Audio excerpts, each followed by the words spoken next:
June 19th, 1984, the NBA draft at Madison Square Garden's felt for him. The number 1 pick, Akeem Olajuwon. Number 2, Sam Bowie. The third player chosen was probably the most exciting, Michael Jordan of North Carolina. His brilliant play in the Olympics, leading the U.S. to a gold medal, and his performance in the NBA preseason and the opening weeks of the regular season has a lot of people thinking perhaps he should have been the number 1 draft pick. Nevertheless, one thing is certain. He has a bright future ahead of him. Let's hope so. Professional level is very hard work, and I think I'm dedicated enough to work hard and try to be the best basketball player I can. And it's good to get comments from everyone, and that's inspiring to go out and keep working hard. How's the transition been from college to the Olympic experience and now to the NBA? Well, I think it's been pretty easy. I think the Olympic was kind of pre-professional level. It was fast-paced, it was physical, and that's just the type of NBA game is. And, coming on this level is a brand new start for me, and I have to start from the bottom and work my way up. So, I think the hard work is ahead of me, and I'm willing to take on that challenge and go out and play the best I can. After the Olympics and the glory and wearing the gold medal, was it difficult to come down from that high? It was. I think the Olympics was a big dream come true for me. A lot of players don't get the chance to represent the United States, and I did, and I was very happy to do that. And now I'm just coming off of that, and I know it's reality now, and it's in the past, and I have to look forward to the future, but it's going to be some fond memories, and I have to get ready for my professional career. Michael Jordan is a 6'5" swingman who has shown he can play small forward, point guard, or shooting guard. He's a winner who's played under different yet highly successful coaches. The calm tactician Dean Smith was his coach at North Carolina, and the hard-to-please Bobby Knight guided him in the Olympics. Jordan was able to adapt to their dissimilar styles and learn a lot from both. Well, I think both of those coaches had a big influence on me. I think Coach Smith more than Coach Knight because I played for him 3 years. And, I think Coach Smith helped me out fundamentally. And Coach Knight really just reinstated that. And he really helped me concentration-wise. And I think right now coming into the league, I met all my extremes of coaches. I think Coach Knight was the hard type of coach. He really wants best for his players, and he used different types of methods to get it out of you. And Coach Smith is the mild type, and he really used psychology to get it out of you. So I don't think anyone can go to that extreme either way. How about Coach Lockery in the pros? I think he fits right in between. He's sometimes he can be like Coach Knight, and sometimes he can be like Coach Smith, and I'm very happy for that. And I really getting to know Coach Lockery a great deal, and I really admire his coaching ability. What did they tell you they expected from you? Certainly the fans of Chicago have been hungry for a winner for a long time. What are they expect you to be the savior. What about the coach and your fellow teammates? Well, naturally the expectation is going to be high, and I guess the coach has been reminding me that, hey, it's a team basketball game, and you really don't have to take burden on yourself to try to go out there and do everything yourself.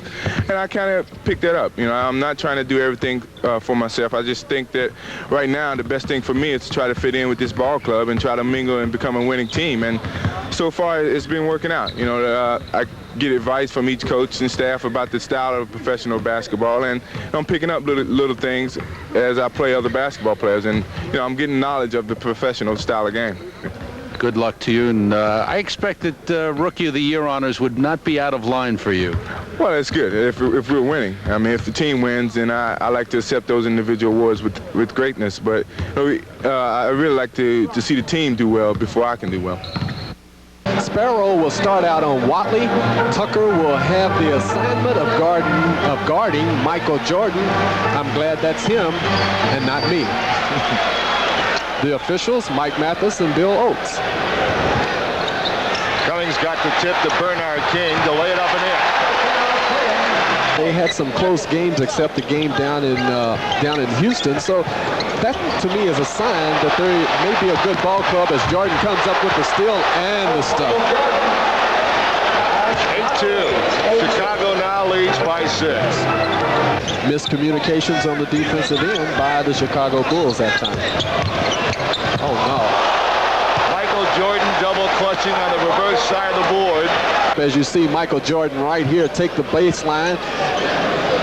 Kings in the air, scores. Louis Orr did not cut off the baseline. Jordan is a complete player. He plays both ends of the floor.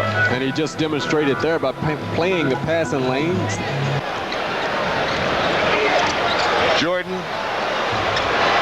hits a jump shot. There's the shot, Jim, that experts said he couldn't hit with consistency. And again, Darrell Walker in the game for the Knicks now. He replaced Trent Tucker. And again, the Knicks are applying pressure. Oh, what a shot. Michael Jordan making it look easy, and you know it isn't.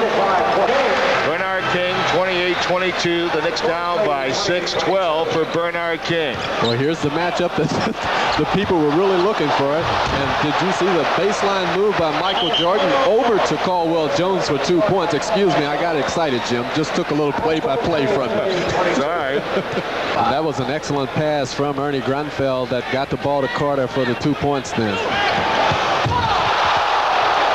What a jam by Woolridge. The second time they've broken the press with a Woolridge jam. And it's 32-25, Bulls by 7. But instead, he tried to get too close, and as he made his pivot, he did walk. Or, in that situation, try swinging the ball. What a shot.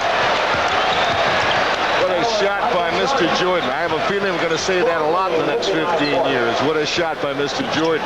And the Knicks are 14 down. And Bernard is so quick, he got by and put the shot up with his right hand. As you saw, Michael Jordan right there out of control, and he's going to end up getting fouled. That was a bad release pass there. The Knicks would have had it going. Minute 24, so they've cut into this Chicago lead by 9. Chicago led by 23. Chicago has done a good job of putting the Knicks back in the game because they have been more one-on-one and more out of control than they were at the first. 2 shots for Michael Jordan. Stands at the foul line with 13 points.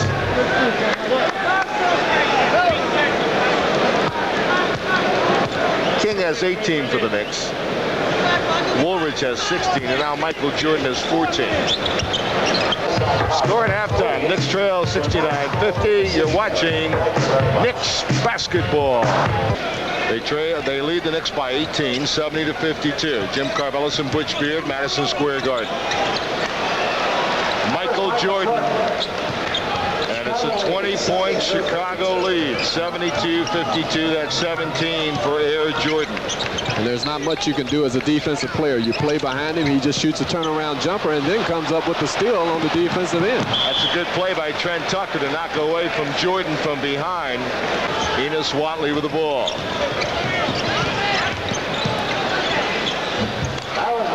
Michael Jordan makes it look easy. 74-52. The Knicks down by 22. At that time, Bernard hustled back and knocked the ball away because Woolridge would have had a sure dunk or layup in the transition game. Michael Jordan on the inbounds pass, and what a beautiful move by Michael Jordan. It's 80-56 Chicago by 24 points. I believe that's their biggest lead. 5:15 to play in the third. And here's the matchup that everybody came to see, Jordan against King.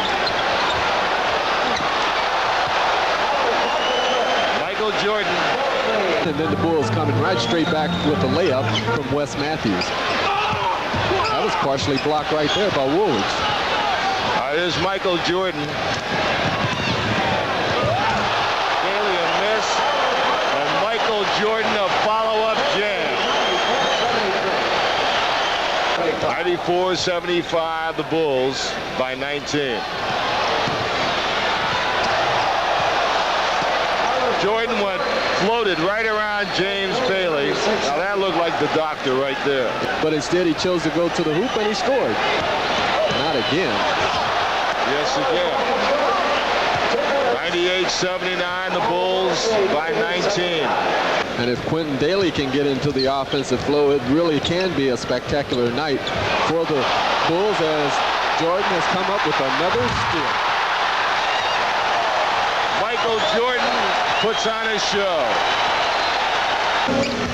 The Knickerbockers trailing by 23. James Bailey missed it. Bannister and a block by Jordan. Kenny Bannister went up to jam the ball, and Michael Jordan rejected it. Well, that time, and you're going to see Bannister on his way to the hoop now. Great crowd at the Garden. And they've been entertained tonight. Even though it may be by the wrong ball club or the wrong individual, they've been entertained by that guy right there. Michael Jordan. Final score, the Bulls 121 and the Knickerbockers 106. The brightest new star in the NBA, Michael Jordan, who, by the way, was born in Brooklyn, New York, right?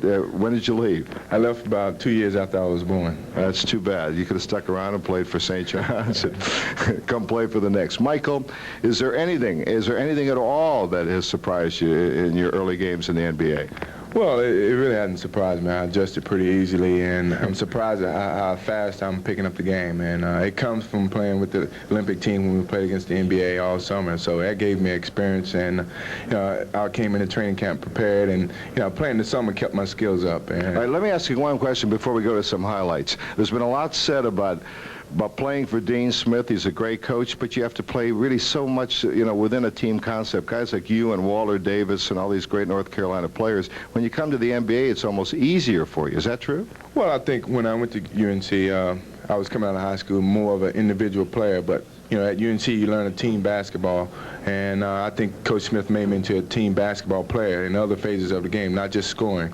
And now, I'm kind of putting all of it together, and in this league I kind of have a one-on-one situation more often than in college. You are putting it together. I know the Knicks would confirm that. Let's look at some highlights now, Michael, and you comment on it.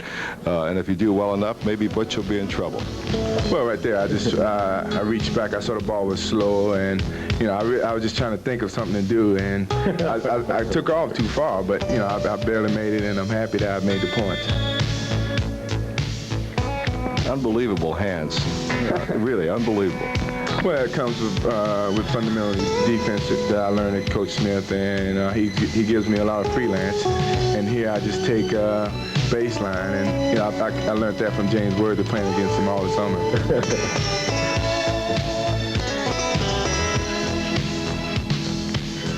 Michael, was there any team that you wanted to play for other than Chicago when you were drafted? If you had a team that you could have chosen, what would that team have been? Well, I didn't think of a team to play for. I like the Los Angeles Lakers. Because of Worthy and Worthy and all the players they have a very talented team. But if I went to L.A., there's no way that I can help them. They have a very good team, and they won national world championships without me. So I'm happy that I came to Chicago, and I can contribute and help them win. I know it's early times now, and you've seen Detroit. You beat them last night. You played against Milwaukee, beat them in an exciting game in Chicago. You beat them, in fact.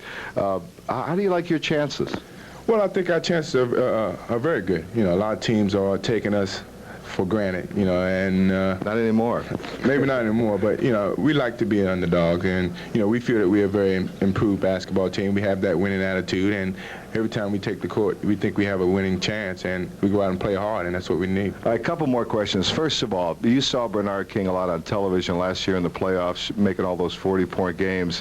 What do you think of Bernard King? I think he's an outstanding basketball player, and just playing against Bernard, you can learn a lot. His height, for his height, he can play inside, use his quickness, use his jumping ability, and I'm about his height, and I have to play inside at some point in time. So you can learn a lot just playing against him, and you really can't stop him. You just have to contain him. In the exhibition game and here tonight, there were stages where it was a gunfight between you and Bernard. Do you welcome that, playing one-on-one against a great player? Well, I think Coach realized, and I think I am a little bit quicker than Bernard, and we used that to the best of our ability tonight. But I don't never think it's a rivalry between Bernard and myself. I just think it's at one point in time we have to take advantage of our advantages. All right, what does the crowd do for you tonight? Even though it was a Knick crowd, they were for Jordan because it's a sophisticated crowd. New York is, as you know, they like great players. I thought there was a time there in the second period where you were going one-on-one a lot. It was almost as if the crowd was expecting you to do something spectacular and you were going to respond. Well, really, I was just trying to create something. I felt that, like I said, I could go one-on-one with the player. Either I could score or, create some other situation for my other players. And I guess the crowd got really up about that. And fortunately, I got a couple of baskets, and then again, I got a couple of assists.